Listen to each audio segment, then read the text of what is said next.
غواړئ چې ستاسو د 80 کالو ګناهونه معاف شي او د 80 کالو برابر اجر او ثواب ستاسو په عملنامه کې ولیکلی شي.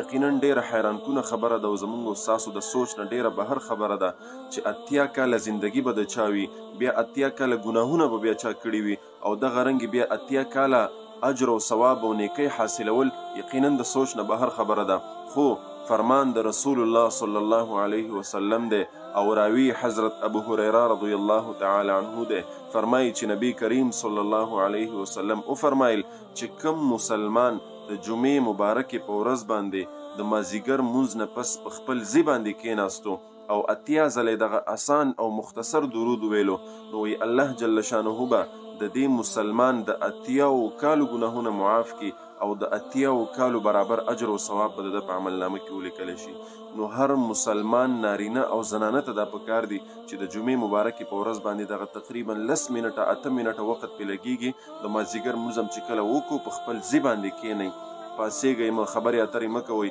او په خپل ځای باندې کښېنئ دغه آسان درود اللهم صل علی محمد النبي الامي وعلى آله وسلم تسلیما تاسو په سکرین باندې انشاءالله ښکاري. دغه آسان درود دا زده کوئ او کښېنئ د جمعې مبارکې په ورځ باندې دغه عمل وکړئ. الله جل شانه هم د 80 کالو ګناهونه معاف کړي او د 80 کالو برابر اجر او ثواب به ستاسو په عملنامه کې ولیکلی